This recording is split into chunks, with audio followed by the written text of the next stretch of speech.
Gold, its discovery and immediate events. May 1851 was an exceptional month. Gold was discovered in Lewis Ponds Creek near Bathurst, New South Wales, on the 15th of that year, and immediately crowds congregated at the newspaper offices in Sydney to get a ticket to the western town Bathurst. Now, just 9 days later, 1,000 people had gathered at the diggings, and tents covering some souls but not all. Hi, I'm Michael Beashall, Australian historical fiction writer, and this event in the 19th century was perhaps the biggest and greatest to impact the wealth of the European colony and the well-being of future generations of Australians of all types. Now, while some diggers bought all the rig they could in the hope that the tools alone would bring them riches, others just used a two-pronged pitchfork to get better results. According to the Bathurst Press, a newspaper of the time, and I quote, "One little shrimp of a fellow, an insignificant little varmint with no earthly equipment, was minting money at the tune of £5 a day." Now let's put that into context. A carpenter's wages was about £1 a week in 1850. Now, whilst strapping fellows were earning nothing, the loud mouths of Sydney town, without anything more than a pick and shovel, would, with such fury that after 2 hours they could barely manage to gasp out that they were broke and bolted to the hills and were not seen again.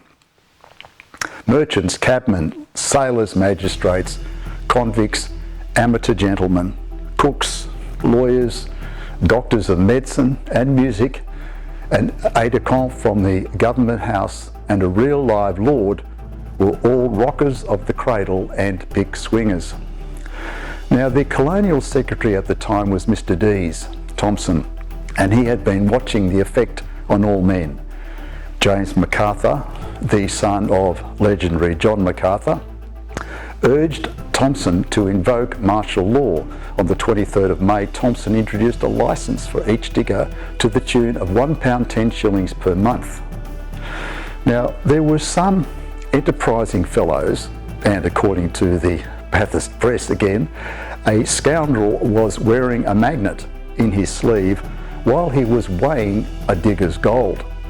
A bribe hushed the matter up. A digger pinched a horse from a farmer, and when the owner asked for its return, the thief threatened to scatter his brains to the wind. There was some drunkenness and gambling all about, and desecration of the Sabbath.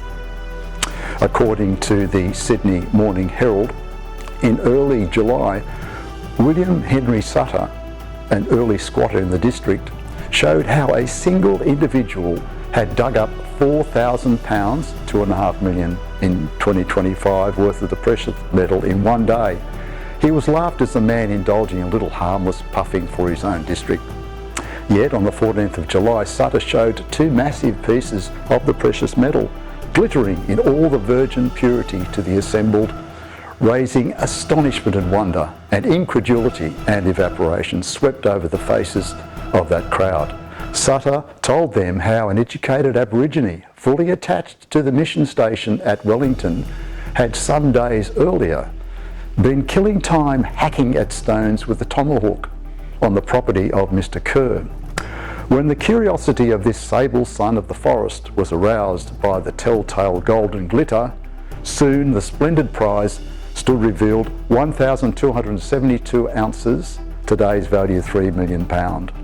Bathurst went mad again. Some parties made £400 in 14 days, and by the end of July, 1,500 to 2,000 people had arrived by sea and other colonies to try their fortune with the pick, the shovel and the cradle. By the end of July, £28,000 worth of gold had been exported from New South Wales. That's a lot of money at the time. Everyone at the diggings had become his own architect. In their haste to get out of the yellow stuff, they made do with tents and bark and primitive construction. Two poles with calico stretched over the top ridgepole for protection against the wind and the rain. Living to the chorus of frogs, possum droppings and the drunken yells of other diggers. They slept, dreamt of gold riches and dispensing with shaving their faces because while soaking up the man might miss out on a nugget. So beards proliferated, so did moustaches. No time for shaving. According to the Liverpool Times, 800 people in Limerick, Ireland, signified to the mayor their desire to go to Liverpool by September 1852. The docks were crowded with vessels bound for the gold country, and it was estimated that in the month alone 20 ships would leave the Mersey for the new El Dorado, taking with them 6,000 passengers. In London, the government immigration office was besieged by hordes anxious to secure passage to Australia. In Cork, all through July, August and September, immigration to Australia was all the rage. Seamen deserted their ships to get on board any boat bound for Australia. Respectable women jostled with tarts to attract the eye of the shipping agents. On the 7th of April 1852, Victoria was wallowing in crime and lawlessness and the insecurity, and on the 6th of April 1852, highway robbers had pirated £25,000 worth of gold dust. In Geelong there was shooting in the streets, bushrangers upon the roads. So, in terms of a tidal wave of change, there was nothing to match the gold strikes in New South Wales and Eastern Australia in the mid part of the 19th century. In future videos, we'll look at the actual society of Melbourne after the gold strike. Thank you for watching and your interest in these videos.